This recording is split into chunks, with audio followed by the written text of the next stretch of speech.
Être un bon artiste, je crois qu'au fond, ça reste toujours la même chose. Cette capacité à créer un impact émotionnel chez les gens, à les faire ressentir.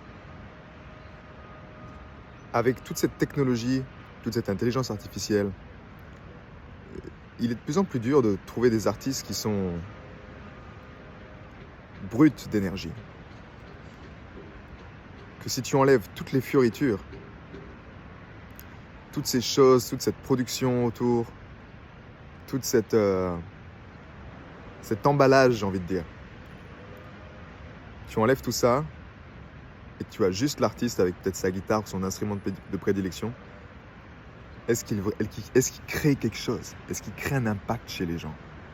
Est-ce qu'il y a un effet magnétique? Est-ce qu'il emporte la foule avec lui? Je crois que c'est un peu la question primordiale que tu dois te poser en tant qu'artiste aujourd'hui. Surtout dans un monde, encore une fois, où l'intelligence artificielle fuse. On a soif de ressenti. On veut ressentir des choses. Et ressentir ces choses-là, au fond, c'est quoi?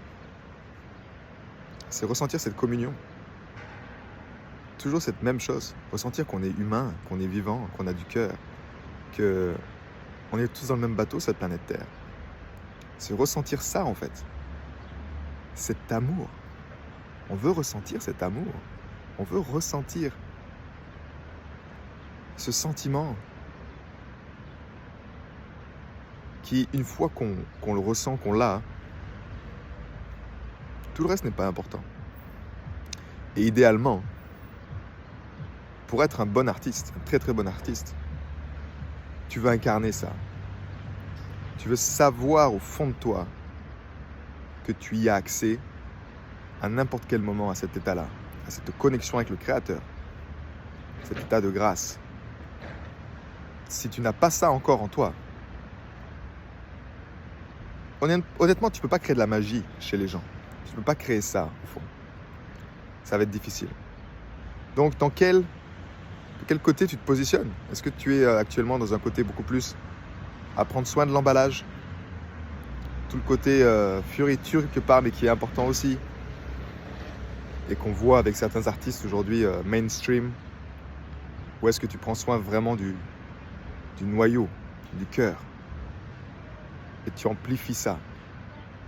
Vraiment un peu à l'image d'un Jacob Collier. Où est-ce que tu en es aujourd'hui? Commente-moi juste en dessous de cette vidéo. Et ce sera un plaisir de te lire. Prends soin de toi, prends soin de ton art. Et je te dis à très bientôt. À plus.